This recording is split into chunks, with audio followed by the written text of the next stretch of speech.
Shalom, shalom, bien-aimés dans le Seigneur. Nous vous saluons dans le nom précieux et glorieux de notre Seigneur Jésus. Nous sommes dans la joie de pouvoir réellement nous retrouver et parler de la part du Seigneur. Que l'Éternel, notre Dieu, vous soit très favorable. Que l'Éternel puisse accorder à chacun de nous sa grâce, sa miséricorde, ses compassions, sa bonté, son amour, afin que nous soyons dans la joie, la paix de pouvoir réellement le servir dans le nom puissant et glorieux de notre Seigneur Jésus. C'est mercredi et comme tous les mercredis, c'est votre émission Que la Bible parle, une émission qui vous est présentée par votre bien-aimé le pasteur Philippe Mukenge. Une émission qui répond à vos questions, une émission qui répond à vos préoccupations, une émission qui nous permet de pouvoir réellement avoir la lumière au travers les réponses de la parole, une émission qui nous permet de pouvoir réellement nous positionner dans le nom précieux et glorieux de notre Seigneur. Voilà pourquoi nous sommes dans la joie de pouvoir réellement retrouver chacun de nous pour pouvoir réellement apporter cette lumière et pouvoir réellement se positionner. Nous sommes dans la joie de pouvoir réellement vous voir nous assister au travers vos prières, au travers réellement votre soutien financier. Que le Seigneur vous bénisse, que le Seigneur puisse réellement bénir tous les bien-aimés qui soutiennent et que, bon, je ne sais pas, ça vient comme dans l'anonymat, bon, je ne sais pas remercier en particulier. Donc, quand vous reconnaissez en train de pouvoir réellement nous soutenir financièrement, recevez nos reconnaissances afin que l'Éternel puisse réellement vous bénir davantage, que l'Éternel puisse réellement vous assister davantage. Cela réellement nous va droit au cœur et cela nous permet de pouvoir réellement investir dans l'œuvre de Dieu pour pouvoir réellement faire mieux qu'avant. Voilà, bien-aimés dans le Seigneur, c'est votre émission Que la Bible parle, une émission qui passe tous les mercredis à partir de 20h. Que le Seigneur puisse bénir tous ceux qui nous soutiennent aussi au travers de leur participation à l'émission. Que le Seigneur vous bénisse.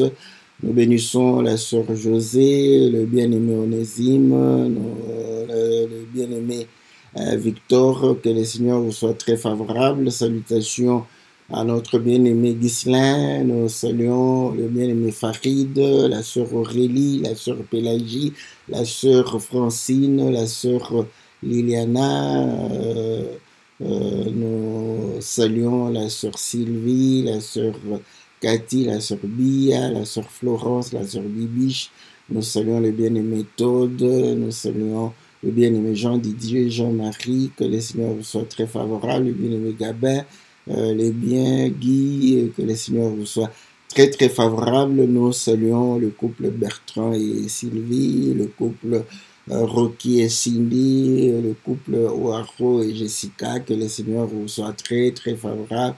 Nous saluons la sœur Cécile, la sœur José, le bien-aimé Laurent, la sœur Olga, que le Seigneur vous bénisse. Salutations à tous les bien-aimés qui sont en Afrique, en Océanie, en Europe, en Asie, en Amérique. Que le Seigneur puisse réellement vous combler de toutes les bénédictions dans le nom puissant et glorieux de notre Seigneur Jésus. C'est votre frère, le pasteur Philippe Mukenge. Et aujourd'hui, nous allons pouvoir réellement répondre aux questions de notre bien-aimé Ghislain. Et nous avons intitulé le coach matrimonial ou conjugal. Bon, les questions ont été posées de cette manière. Donc, un couple chrétien, fils et filles du Seigneur, nés de nouveau, peuvent-ils aller consulter un coach mondain pour avoir ses conseils, donc conjugaux ou matrimoniaux. Voilà. Et autre question, dans un couple chrétien, quelles sont les conséquences pour un frère qui sait que sa femme lui a trompé, sa femme l'a trompé, ou elle a commis l'adultère, mais par rapport aux menaces de divorce, par le frère, la sœur avoue, mais ne demande pas pardon. Elle avoue dans ce sens, je reconnais que je l'ai fait. Et alors, ça fait quoi? Oublions seulement et avançons. Voilà, ça c'est... Bon, je vais commencer par euh, la deuxième question. Donc, nous voyons que vous parlez d'un couple chrétien, d'abord un couple chrétien, et vous allez comprendre que notre foi et le salut que nous avons est basé sur un des fondamentaux, c'est le pardon, n'est-ce pas? Le pardon, c'est un des fondamentaux de notre foi. Si nous sommes sauvés, c'est parce que nous avons obtenu le pardon de nos péchés. Vous voyez? Donc, vous voyez, et le Seigneur dit que si vous voulez que votre Père Céleste puisse réellement vous pardonner, n'est-ce pas? Vous devez pardonner à ceux qui vous ont offensés. Et là, vous allez comprendre que ce qui caractérise un enfant de Dieu, c'est lorsque il reconnaît avoir fait une faute, une erreur, un forfait, de pouvoir réellement s'humilier et demander pardon. Vous voyez? Donc, le pardon est fondamental. Comment dire que c'est un couple chrétien et que la sœur ne puisse pas demander pardon, même si c'était aussi le frère qui se retrouve, n'est-ce pas, dans une situation d'adultère, et pouvoir dire la même chose, bon, oublions, passons, c'est fini, donc sans demander pardon. Ce n'est pas la nature des enfants de Dieu. Le pardon est permanent dans le fait que nous l'accordons et nous nous demandons pardon. Donc, lorsque nous commettons des fautes, nous demandons pardon. Lorsqu'on nous offense, nous pardonnons. Donc, le pardon est fondamental, c'est un des piliers de la foi que nous avons. Donc, cette nature de la sœur ne reflète pas la nature d'une fille de Dieu, n'est-ce pas, qui reconnaît une faute, n'est-ce pas, et qui ne se répand pas. Attendez, je vais essayer de trouver si l'Écriture le dit expressement dans ces termes, dans le livre de l'Apocalypse. Voilà, Apocalypse chapitre 2, je lis au verset 4. Mais ce que j'ai contre toi, c'est que tu as abandonné ton premier amour. Souviens-toi d'où tu es tombé, répands-toi et pratique tes premières œuvres. Sinon, je viendrai à toi et j'ôterai ton chandelier de sa place, à moins que tu ne te répandes. Vous voyez? Donc, souviens-toi de là où tu es tombé et répands-toi. Donc, vous voyez, quand vous êtes... Et puis, dans la loi, il y avait des ordonnances qui disaient que lorsque tu te souviens d'une faute, vous voyez, à ce moment, tu dois présenter une offrande à l'Éternel parce que tu avais oublié et après, bon. Cela voudrait dire que quand on reconnaît une faute, on doit nécessairement demander pardon. Ça, c'est la nature des enfants de Dieu. Donc, si elle ne demande pas pardon, c'est bizarre. Maintenant, je peux comprendre la question autrement. Je peux comprendre la question que, voilà, elle demande pardon, elle se répand et elle t'exhorte de passer à autre chose. Bon, c'est vrai que elle n'est pas indiquée, elle n'est pas la meilleure personne à pouvoir réellement t'exhorter de passer à autre chose. Mais si elle se répand, elle demande pardon et que elle, voilà, une façon de, bon, je le mets, hein, une façon de te faire une prière, de tourner la page. Voilà, de tourner la page, d'avancer. Je ne crois pas, à ce moment-là, ce n'est pas une mauvaise chose. C'est-à-dire que, voilà, elle reconnaît, elle demande pardon. Et surtout que si, comme je le dis dans ce cas, j'en profite, pour dire qu'en cas d'adultère, comme la parole de Dieu, aujourd'hui, nous ne sommes pas sous la loi où les gens peuvent dire dur à l'ex, c'est de l'ex. C'est-à-dire la loi est dure, mais c'est la loi. Donc on l'applique à la lettre. Non, non, la grâce, ce n'est pas ça. La grâce, ce n'est pas ça. La grâce, ça dépend. Ça dépend. Voilà. Vous allez comprendre que la femme adultère, elle était adultère, mais elle a bénéficié, n'est-ce pas, de la grâce. Vous voyez, la loi voulait nécessairement la condamner, mais la grâce ne l'a pas condamnée. Voilà. Donc, à ce moment-là, c'est ce que nous sommes en train de pouvoir dire. C'est vrai que par rapport au divorce, on rappelle pour démontrer que lorsque la femme commet l'adultère, ça c'est le conseil que je donne, n'est-ce pas, à tous les bien-aimés. Si vous avez encore de l'amour pour elle, pardonnez, parce que le pardon repose sur l'amour. Car Dieu a tant aimé le monde qu'il a donné son Fils afin que quiconque croit ne périsse point, mais qu'il ait la vie éternelle. Donc, pourquoi on allait périr? Parce que la malédiction qui allait tomber sur nous est tombée sur Christ. Vous voyez, c'est le pardon est obtenu par rapport à l'amour. Voilà, l'agneau de Dieu est l'expression de l'amour de Dieu. Donc, le pardon repose sur l'amour. Donc, si tu as encore de l'amour pour ta femme, tu la pardonnes. Et je crois que dans 1 Corinthiens chapitre 13, l'amour supporte tout, l'amour pardonne tout, l'amour... voilà. Donc, vous voyez, quand vous avez de l'amour, pardonnez à ce moment-là. Ce que les gens vont dire, ça les regarde, ça ne vous regarde pas. Vous vous appliquez ce que la parole vous dit. Quand vous avez de l'amour, vous allez pardonner. Vous allez pardonner. Et vous allez passer, tourner la page et aller de l'avant. Mais s'il n'y a plus d'amour, parce que vous savez comment non, il n'y a plus cet amour,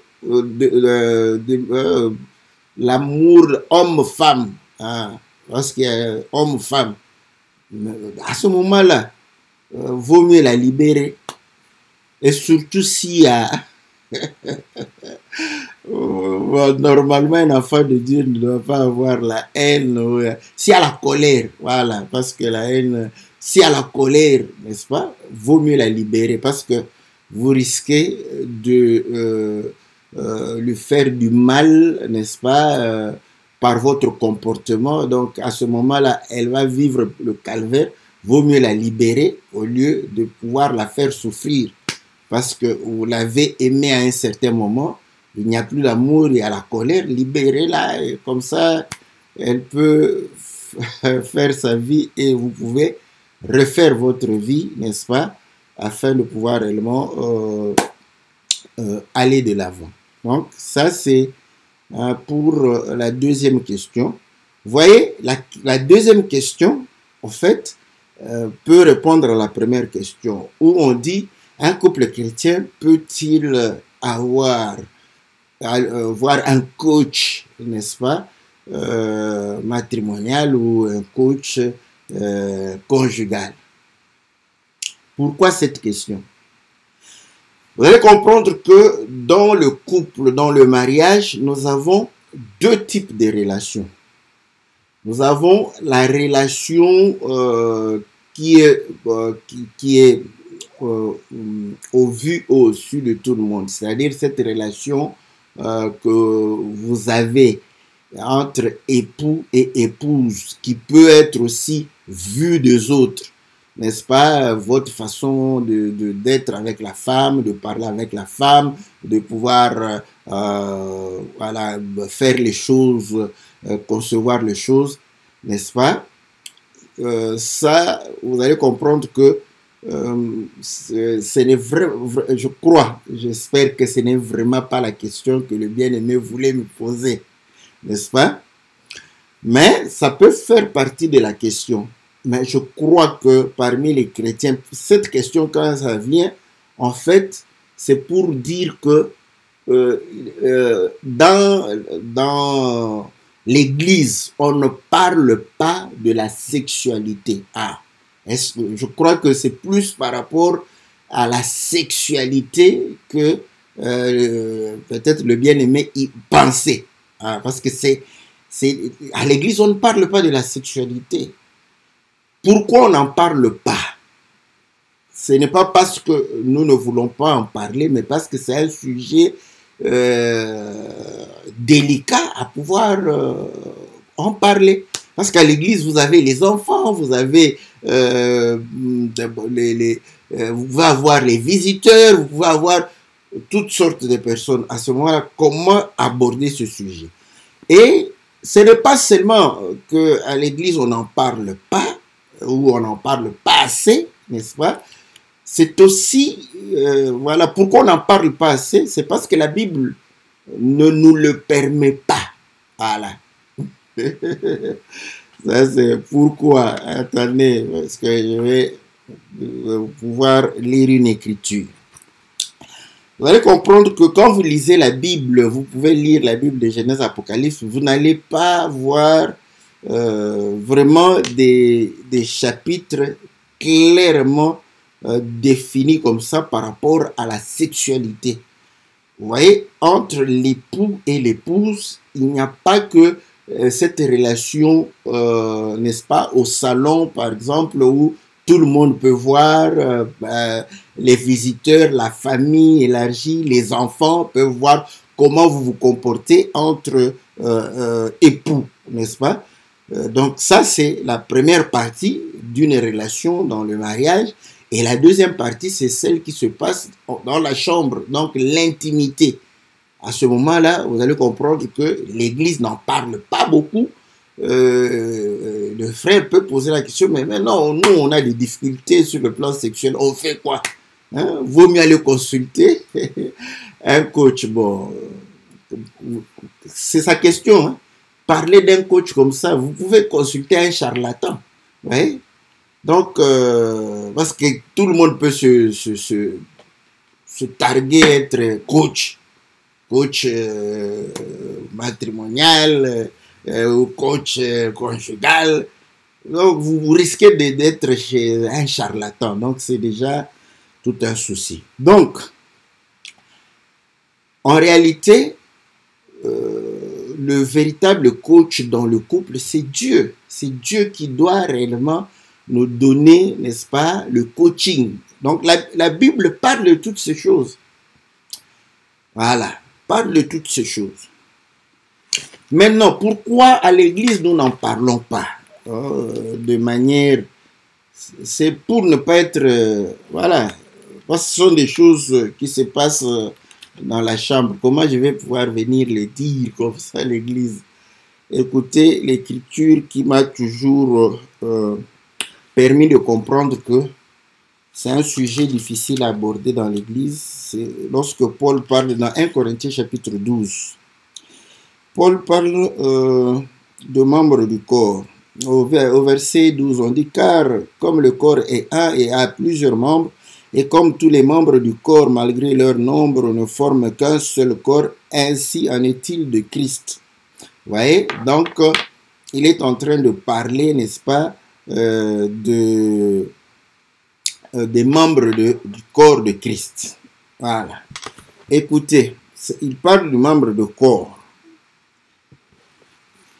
Lorsqu'il arrive au verset 17, si tout le corps était ouïe, où serait, si tout le corps était œil, où serait l'ouïe? Si il était tout ouïe, où serait l'odorat? Maintenant, Dieu a placé chacun des membres dans le corps comme il a voulu. Si tous étaient un seul membre, où serait le corps? Maintenant, donc, il y a plusieurs membres et un seul corps. L'œil ne peut pas dire à la main, je n'ai pas besoin de toi, ni la tête dire aux pieds, je n'ai pas besoin de vous.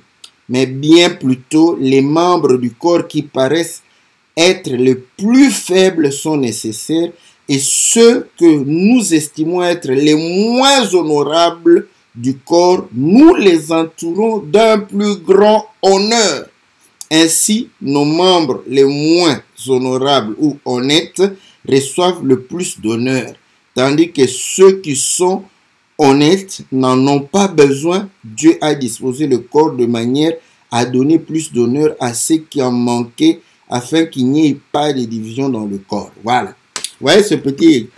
Effectivement, vous voyez quand parfois là, on dit que vous lisez hors contexte. Oui, ici, c'est bon.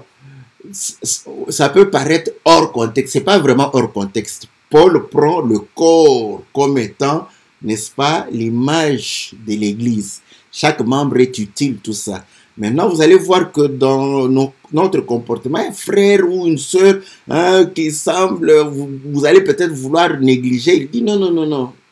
Dieu a placé comme ça. Il peut être faible, mais il est nécessaire. Voilà. Il peut être, n'est-ce pas, moins honorable, mais donnons-lui plus d'honneur pour pouvoir lui permettre, n'est-ce pas, de pouvoir s'intégrer dans le corps. Mais écoutez, quand on prend l'anatomie du corps, maintenant allons-y là-bas, vous allez comprendre que lorsque nous sommes nus, n'est-ce pas, il y a des membres qui font que nous puissions être nus. Voilà. Donc vous avez l'appareil génital et voilà, pour les femmes, les seins, la poitrine, tout ça. Donc ça, ce sont les membres du corps où voilà, donc il faut les cacher, il faut les honorer. Parce que lorsque vous ne les honorez pas, c'est dehors. Vous voyez? Donc, pour montrer que les choses liées à l'intimité, il faut en parler avec beaucoup d'honneur. Il ne faut pas utiliser un langage vulgaire. Donc, vous ne pouvez pas, comme quelqu'un qui va dire, il faut appeler les chats. Voilà. Il se croit dans la rue. Non, l'église n'est pas la rue. L'église, n'est-ce pas? C'est un lieu, c'est un lieu d'éducation aussi. Mais voilà, maintenant qu'il y a, il y a tout le monde là-bas, donc il y a des sensibilités. On ne va pas aborder ce sujet comme ça. Donc, vous allez comprendre que Paul démontre que les sujets concernant, n'est-ce pas, la sexualité, l'intimité, on doit donner plus d'honneur. Et comment donner plus d'honneur? Voilà pourquoi la sexualité et l'intimité doivent être un sujet que vous parlez en couple. Voilà, en couple avec, n'est-ce pas, voilà, l'homme de Dieu ou... c'est comme ça que l'homme de Dieu peut vous orienter. Si c'est un problème voilà, spirituel, un problème lié voilà, au comportement que la parole peut réellement résoudre, vous en parlez. Donc, conseil aux sœurs, parce que les sœurs ont tendance à pouvoir réellement aller auprès du pasteur ou de l'homme de Dieu, exposer les problèmes intimes. C'est une bonne pensée, mais la manière dont elles font, c'est mauvais parce que vous ne pouvez pas aller seul. Je le répète comme ça, vous ne pouvez pas aller seul exposer votre intimité. À ce moment-là, vous déshabillez devant le pasteur. Parce que c'est déshabiller devant le pasteur, ce n'est pas seulement enlever ses habits comme ça, c'est commencer à lui parler de votre intimité. Quand vous êtes seul, ce n'est pas correct. D'où les problèmes d'intimité. Il faut que vous décidiez ça dans le couple, n'est-ce pas? Pour que les deux puissent aller réellement en parler auprès du pasteur ou de l'homme qui peut vous aider. À deux. Ah, là, ça devient problème. Voilà. Vous voyez? Comme nous n'avons pas la possibilité de dire les choses de manière vulgaire à l'église, hein, pour commencer, comme on a déjà vu dans les réseaux sociaux, un pasteur en train de montrer comment les positions. Vous voyez, jusque-là. Bon, il va dire que je suis en train d'éduquer, mais les gens ont filmé, ils ont balancé ça maintenant dans les réseaux sociaux. Dites-moi. Maintenant, vous vous êtes dit que c'était une vidéo privée, mais nous tous, nous avons vu le pasteur en train et puis prendre une sœur et commencer à montrer la position la sœur faisant des matériels didactiques. Franchement. Donc là, l'écriture démontre que vous êtes en train de parler des choses concernant les membres du corps qui ont moins d'honneur. Il faut donner de plus d'honneur, en parler avec voilà, beaucoup de considération. Mais vous, tout un pasteur en train de montrer les gens, ça ne... Vous voyez, non? Ce que je dis, quand un couple a un problème, d'abord, le fait que Dieu est le coach, comme je dis, c'est Dieu qui a amené la femme auprès de l'homme. Maintenant, le mariage, ce n'est pas seulement le fait de voilà, de construire le foyer, de construire, voilà, d'avoir des projets, tout ça. Mais l'intimité, ce n'est pas seulement pour la reproduction. Nous ne sommes pas des animaux. Dieu a mis dans les animaux une période où, lorsque la femelle accepte le mâle, c'est une période où il y a généralement possibilité de fécondation. Donc, vous voyez, ça nous montre que l'acte sexuel, n'est-ce pas, l'accouplement dans les animaux, c'est plus pour la reproduction. Quand ce n'est pas la période, la femelle refuse. Voilà. Mais chez les hommes, ce n'est pas seulement pour reproduire, mais c'est aussi pour le plaisir. Quelle est l'écriture qui me démontre que l'intimité, c'est aussi le plaisir? Voilà. Nous sommes dans 1 Corinthiens chapitre 7. 1 Corinthiens chapitre 7. La Bible dit ceci, au verset 1. Pour ce qui concerne les choses dont vous m'avez écrit, je pense qu'il est bon pour l'homme de ne point toucher de femme. Toutefois, pour éviter l'impudicité, que chacun ait sa femme et que chaque femme ait son mari. Vous voyez? Paul démontre que pour éviter l'impudicité. Mais l'impudicité, nous commettons l'impudicité pour le plaisir. Ouais. Donc, vous allez comprendre qu'il démontre que, voilà, parce que vous allez brûler. Voilà, il y a encore l'écriture qui va démontrer que on va brûler, n'est-ce pas? Donc, il dit ceci. Au verset... quel verset? Au verset 9. Mais s'il manque de continence, au verset... je commence au verset 7. Je voudrais que tous les hommes fussent comme moi, mais chacun tient de Dieu un don particulier, l'un d'une manière, l'autre d'une autre. À ceux qui ne sont pas mariés et aux veuves, je dis qu'il leur est bon de rester comme moi. Mais s'ils manquent de continence, qu'ils se marient, car il vaut mieux se marier que de brûler. Quand il parle de brûler, là, ce sont des envies. Voilà. Vous voyez? Le plaisir. Donc, vous allez comprendre que la sexualité chez les hommes, les humains, c'est pour la reproduction, c'est aussi pour le plaisir.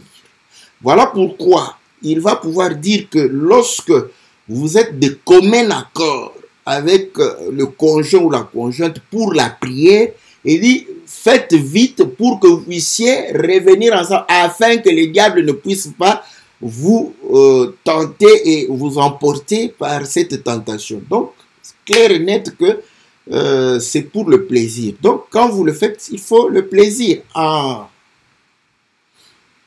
voyez? Maintenant, le plaisir dans le couple ne s'obtient pas de la même manière. L'homme est rapide. Voilà. Il atteint son plaisir de manière rapide. La femme, c'est de manière graduelle. C'est comme un moteur diesel. La femme, c'est un moteur diesel. L'homme, c'est un moteur essence. Il faut connaître ça. Voilà. Ça, c'est déjà, ça, ce sont des principes. Hein. Donc, on va parler dans les, dans les principes. Vous voyez? Donc, la parole de Dieu, c'est le coach par excellence pour vous montrer quelle est votre manière de pouvoir réellement vous comporter, comment marcher dans l'harmonie, comment être dans la paix, comment être dans la joie, n'est-ce pas? Comment, voilà pourquoi Paul va démontrer que si un de vous n'a pas les mêmes habitudes que l'autre, par exemple, quand un est croyant, l'autre est non-croyante. Quand voilà, la femme est croyante, l'homme n'est pas croyant, il y aura moins d'harmonie, il n'y aura pas d'attente, n'est-ce pas, dans beaucoup de choses. Voilà pourquoi il dit que si le païen veut se séparer, qu'il se sépare. Donc, il démontre que la relation, c'est une relation qui vous amène à la paix, à l'entente, à l'harmonie, à l'amour. Et la parole de Dieu, elle est là pour pouvoir réellement vous parler comment, n'est-ce pas, entretenir une bonne relation, n'est-ce pas? Parce que la parole de Dieu nous permet de pouvoir avoir la paix et être prince de paix. Voilà. Donc, en ce qui concerne, comme je l'ai dit, la relation homme et femme au salon, là, la parole de Dieu, nous en parlons de manière libre. J'ai entendu la bruit de certains. Ah, que ma soeur, qu'est-ce qu'elle dit ici? C'est qu'elle a... Attendez, voilà. Je vais regarder hein, pour voir qu'est-ce qu'elle veut dire. Auparavant là-bas. Ah, bon, je ne sais pas. Salut ma soeur Esther. Quand vous dites ce n'est pas ce que j'ai entendu de la bouche de certains branamistes. Bon, je ne sais pas. Vous réagissez à quelle parole? Donc, comme je suis en train de parler, je ne sais pas exactement à quelle parole. Vous pouvez préciser. Comme ça, je saurai que qu'est-ce que vous n'avez pas entendu, n'est-ce pas, de la bouche de certains branamistes. Voilà. Donc, j'étais en train de pouvoir dire que la vie au salon, donc là, nous pouvons en parler, mais voilà, je crois que là, on trouve que, bon, ça ce sont des conseils, voilà, on peut prendre, on peut ne pas prendre, on trouve... Mais pourtant, comme on le dit, n'est-ce pas, c'est plus l'intimité parfois qui peut poser problème, n'est-ce pas, dans le couple. Donc, comme à l'église, on n'en parle pas de manière claire, donc voilà, le frère se dit, est-ce qu'on ne peut pas aller... Maintenant, en cas de maladie, hein, maladie naturelle, n'est-ce pas, en tout cas, il faut contacter, n'est-ce pas, des médecins, n'est-ce pas, qui sont spécialistes en la matière.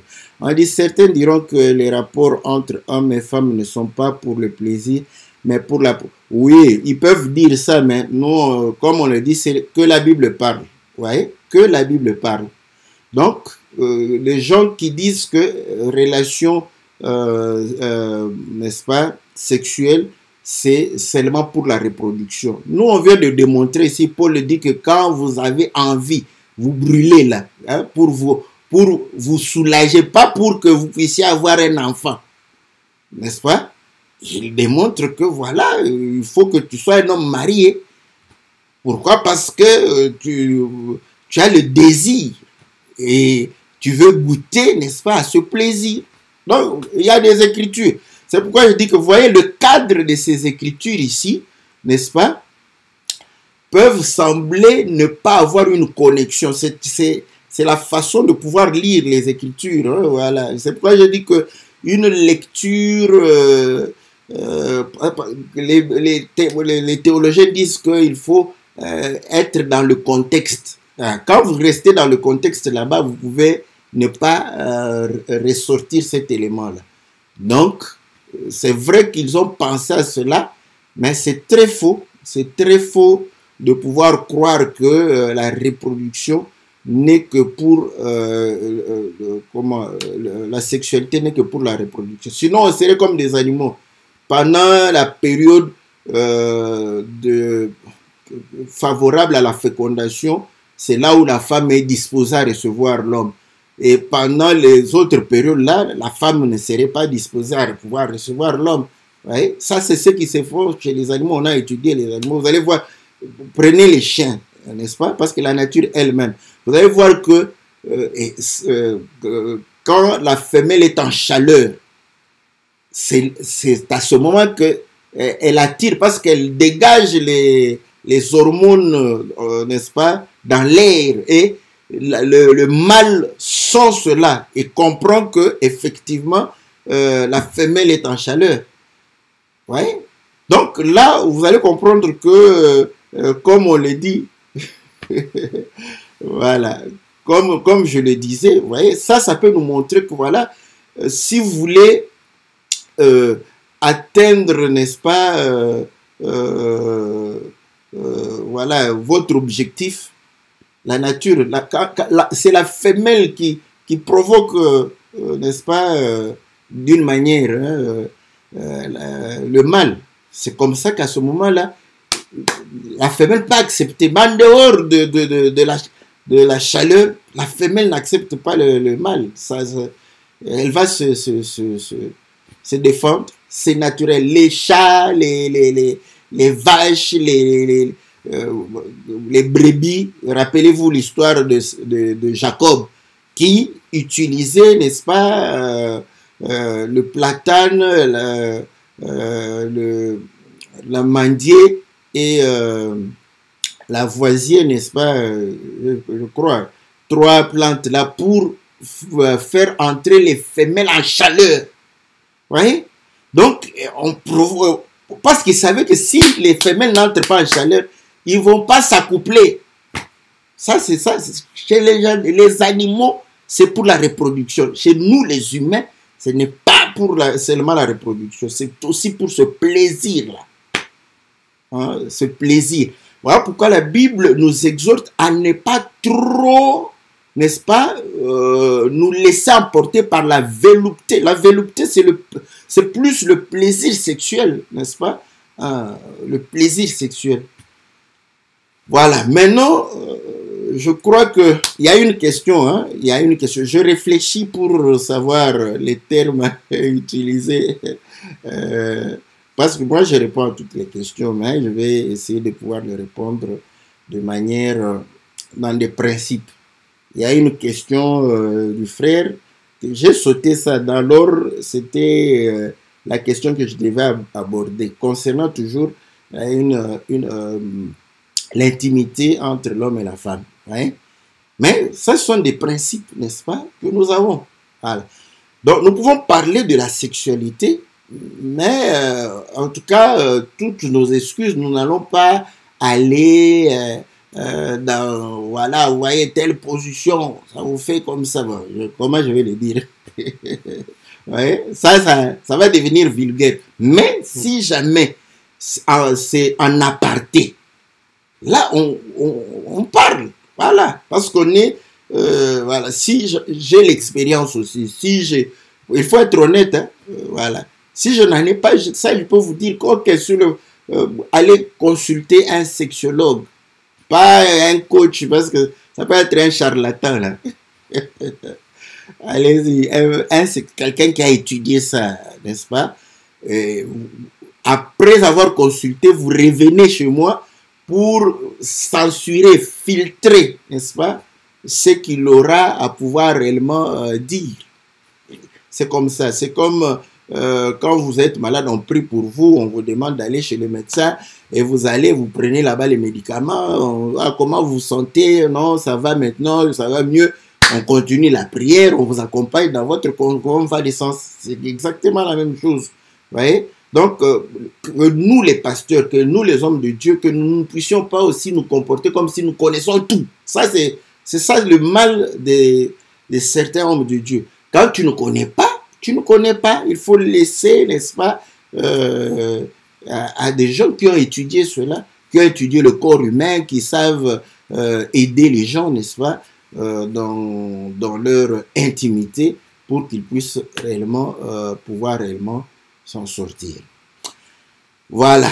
Maintenant, vous allez comprendre que Paul va pouvoir donner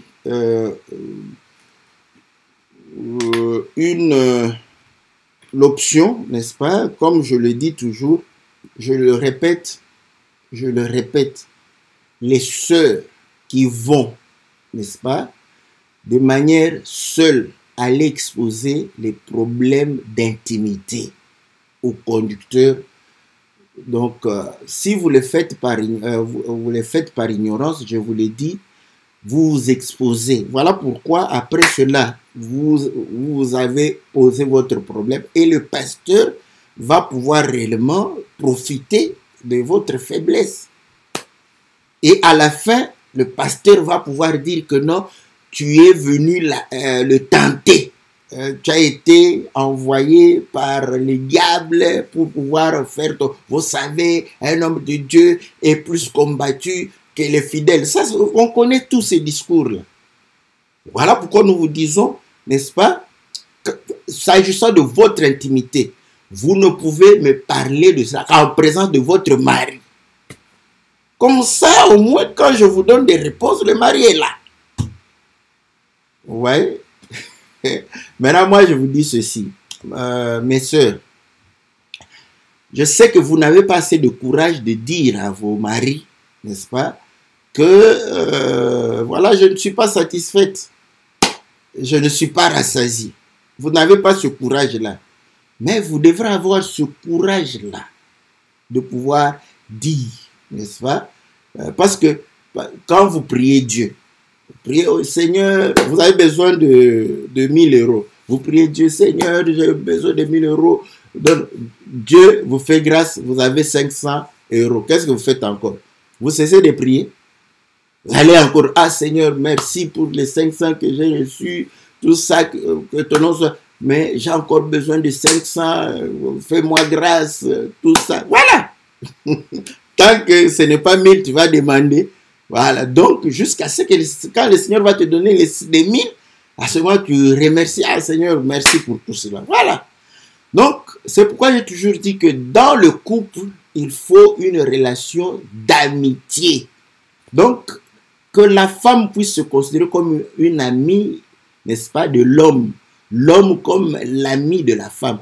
Les amis se disent la vérité. Les amis se disent la vérité. Pourquoi les païens, lorsqu'ils font leur truc dans l'intimité, mais quand ils ont des amis, l'homme va raconter chez ses amis ce qu'il a fait. Il a dit, bah, en tout cas là-bas, j'ai fait comme ça, j'ai été, n'est-ce pas, le meilleur cow-boy. Il parle à ses amis. Il n'a pas honte de dire ses prouesses. Et la femme, si l'homme n'est pas à la hauteur, la femme va dire à ses amis aussi. Ah, vous voyez, entre amis, on se dit. Mais vous êtes, vous voyez toute la nullité, vous avez honte de dire. Il faut se dire. Après, bon, les hommes, vous pouvez aider les femmes, hein. Après, vous pouvez me poser la question à la femme. C'est bon, parce que j'ai été à la hauteur. Maman, ne fais pas la sainte. S'il n'a pas été à la hauteur, tu dis, bon, il ne faut pas blesser, il faut dire, hein, il faut vraiment encore beaucoup de courage. Si vous vous dites des vérités, vous pouvez vous-même trouver des solutions. Peut-être que vous... Parce que vous n'êtes pas franc entre vous. C'est bizarre, hein, la relation entre l'homme et la femme. Ah, ça, c'est pourquoi c'est la mauvaise compréhension du fait que l'Écriture dit que l'homme est le chef de la femme. Ça, c'est... Ouais, l'homme est le chef de la femme. Cela ne veut pas dire que être chef enlève que l'homme, la femme est l'égal de l'homme. Ça n'a rien à voir. Ce sont deux choses qui n'ont rien à voir. Mais dans la compréhension des années, on a cru que le fait d'être chef, n'est-ce pas, veut dire que la femme n'est pas ton égal. C'est faux. Maintenant, pour comprendre cela, au travail, ton chef est chef, non? Mais est-ce qu'il est un super-homme? Non. Vous voyez? Donc, il est homme comme toi. Donc, vous avez les mêmes droits à la vie, les mêmes droits, mais ce sont les tâches. Ouais, c'est dans les tâches où il y a l'hiérarchie. Mais les droits humains, votre chef n'est pas un super-homme et vous êtes un sous-homme. Non. Voilà pourquoi s'il exagère, vous avez le droit de pouvoir réellement le remettre à sa place. Et ainsi on dit aux femmes qui sont, n'est-ce pas, en train de travailler, d'avoir des chefs, que votre chef ne peut pas vous abuser sexuellement, vous harceler sexuellement, parce que, vous voyez, ce n'est pas le fait d'être chef qui lui donne le droit de pouvoir réellement vous harceler. Ouais. Donc le fait d'être chef ne fait pas de lui un super-homme qui a droit à tout, non. Et il est homme comme vous êtes aussi homme avec grand H. Ça, ce sont des notions que nous avons réellement confondues. Voilà pourquoi la femme ne peut rien dire parce qu'elle dit, ah, c'est le chef, je ne suis pas satisfaite, mais si je lui dis, il sera fâché. Il sera fâché pourquoi? Il a échoué, il a échoué. Dites-lui que tu as échoué, c'est tout. Comme ça, il fera un effort pour réussir à la prochaine occasion. Il va se remettre en question pour pouvoir réussir à la prochaine. Mais vous cachez cela. Après, vous allez dire au pasteur. Ça, c'est grave. Ça, c'est manquement grave. Donc, voilà. Ah. Attendez, je vais... Certains auront pour doctrine que la femme ne peut pas être au-dessus de l'homme. J'en profite pour m'exprimer. Nous ne sommes pas à l'église, n'est-ce pas? Ah, bon, ça n'a rien à voir. Hein. Vous voyez, ça, c'est ce que je dis. C'est la mauvaise compréhension de l'homme et le chef de la femme. C'est comme pour dire que je ne peux pas entrer dans une voiture où la femme est en train de conduire. Parce que la voiture, elle conduit. Là, maintenant, vous voyez, elle conduit. Maintenant, donc, je ne peux pas entrer dans une voiture. C'est comme ça que chez les musulmans, ils ont beaucoup longtemps refusé que la femme puisse conduire. Parce qu'ils disent que non, la femme est soumise, donc elle ne peut pas me conduire. Et là, vous allez dans une entreprise où la femme est chef. Qu'est-ce que vous faites? Ouais, ça n'a rien à voir. Rien à voir avec tout cela. Donc, ceux qui disent ça, c'est parce que ils ne se mettent pas dans des conditions naturelles. Vous voyez, comme on dit que c'est un sujet qu'on n'en parle même pas, beaucoup dans l'église, mais quand une femme est enceinte, vous faites comment? Et que, voilà, la grossesse est à 8 mois. Vous faites comment, dites-moi? Ouais? Vous faites comment? Ouais? Donc, les gens, ils sont bornés et ils ne veulent pas aborder ces choses-là. Bon, je le dis comme ça pour qu'on voie, n'est-ce pas? Vous allez faire comment? Vous allez faire comment? La femme est enceinte de 8 mois. Quelle est l'écriture qui dit que parce que la femme est enceinte de 8 mois, que vous ne pouvez pas, n'est-ce pas, avoir une relation intime? Il n'y en a pas. Et d'ailleurs, apparemment, à ce moment-là, peut-être que la femme a besoin de la présence de l'homme, du soutien de l'homme, du salon jusqu'à la chambre. Maintenant, à la chambre, vous faites comment avec une grossesse de 8 mois et demi, presque à terme? Ouais, donc, avoir cette conception, n'est-ce pas, de l'homme doit dominer et croire que quand vous êtes, vous avez une intimité, vous prenez, n'est-ce pas, l'autorité. Bon, je prends cette écriture d'intimité. Je vais répondre avec l'écriture de 1 Corinthiens chapitre 7. 1 Corinthiens chapitre 7, la Bible dit ceci.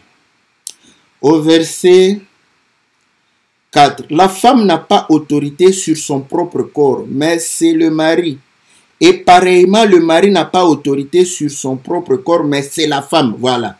Vous voyez, dans l'intimité, chacun est chef de l'autre. La femme a autorité sur ton corps. Bon, maintenant, elle a autorité. Elle se met au-dessus du corps dont elle a autorité. Vous allez dire quoi? C'est elle qui a autorité sur ça. Vous voyez? Donc, dans l'intimité, le Seigneur démontre que chacun est chef. Mais chacun est chef de l'autre. Pas de soi-même. Ouais. Donc, la femme a l'autorité sur le corps de l'homme. Maintenant, par rapport à cette autorité-là, bon, comme on sait que l'autorité est au-dessus, bon, maintenant, elle se place au-dessus. Où est le problème? Oui. Donc, il ne faut pas ramener ces histoires-là, n'est-ce pas, comme ça, littéralement. Voilà pourquoi l'homme dans la relation intime, avec cette mentalité, ne se préoccupe pas de ce que ressent la femme. Voilà, dans le couple, c'est très souvent les femmes qui ont des problèmes. Parce que l'homme se comporte en petit chef dictateur. Donc un dictateur n'a pas besoin de savoir qu'est-ce que toi tu ressens, qu'est-ce que tu penses. Mais ça ne l'intéresse pas.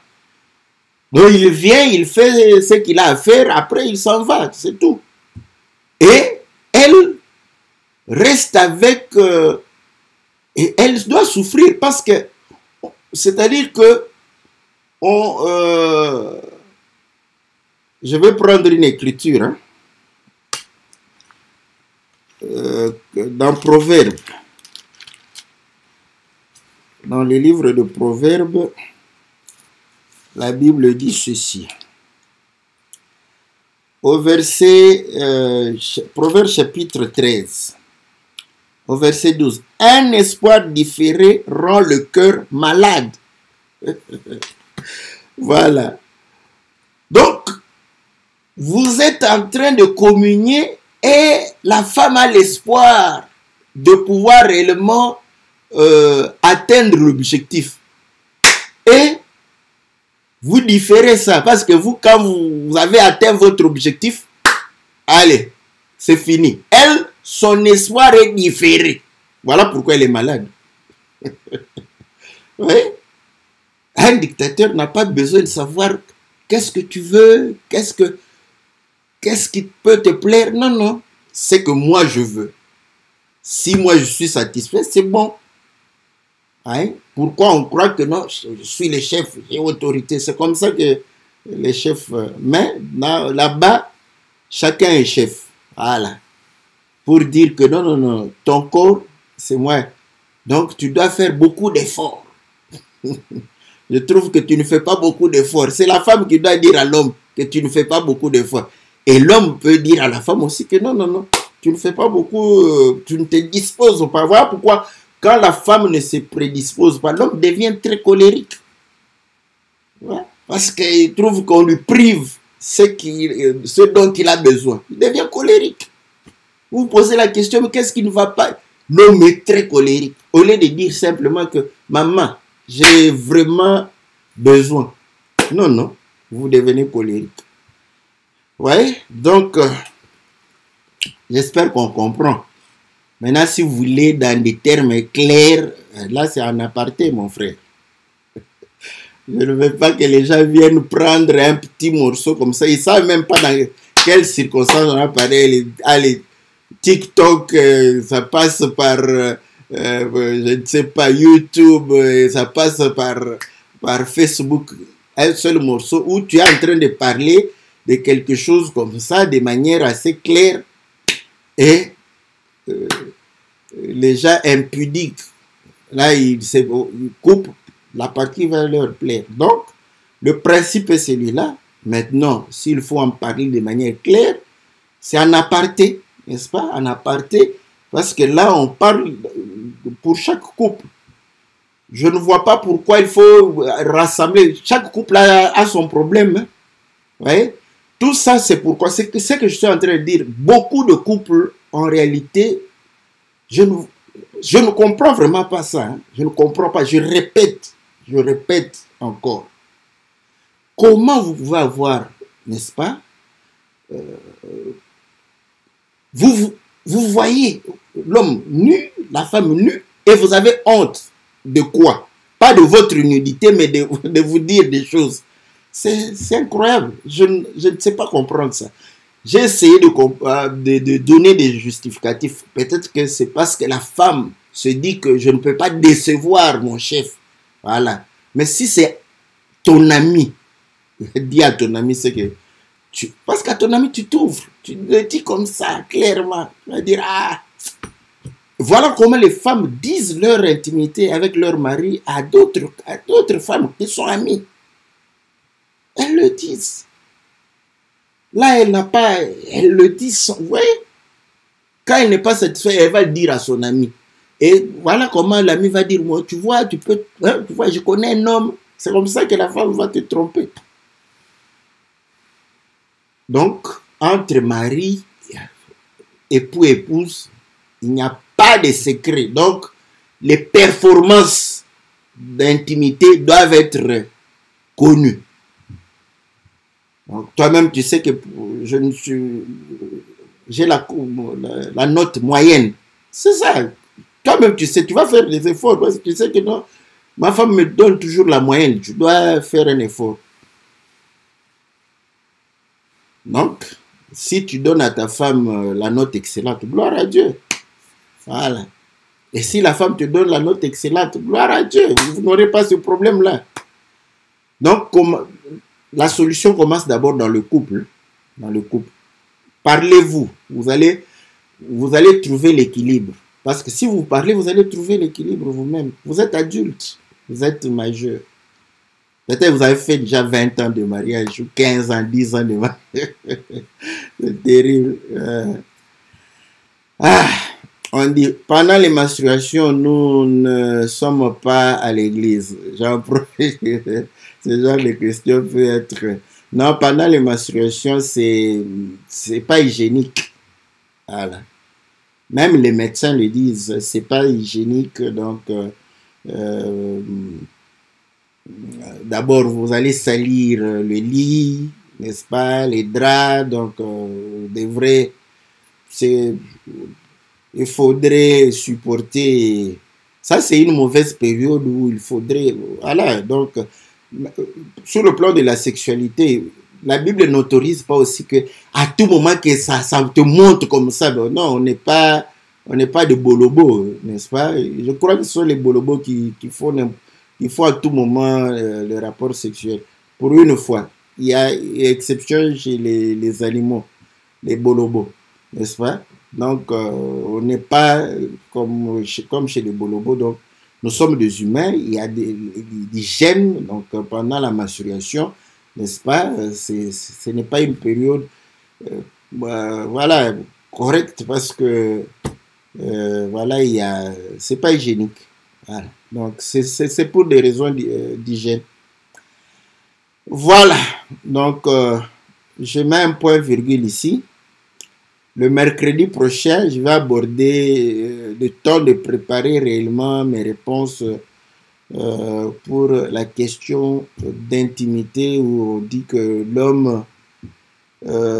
l'homme s'essouffle, n'est-ce pas, assez rapidement. Donc, quelle est la solution à pouvoir trouver lorsque l'homme n'est pas un grand coureur? Voilà, donc... voilà comment s'entraîner pour faire des marathons. Voilà. Que le Seigneur vous soit très favorable. Que le Seigneur vous bénisse, n'est-ce pas? N'est-ce pas? Dans le nom puissant et glorieux de notre Seigneur Jésus. On se retrouve mercredi pour votre émission Que la Bible parle. Donc, on va parler, n'est-ce pas, de l'essoufflement de l'homme. Qui s'essouffle, qui avant même d'être à la moitié de la course. Quelle est la solution à pouvoir faire? Que Dieu vous bénisse, que Dieu vous soit très favorable, au nom puissant et glorieux de notre Seigneur Jésus. Amen.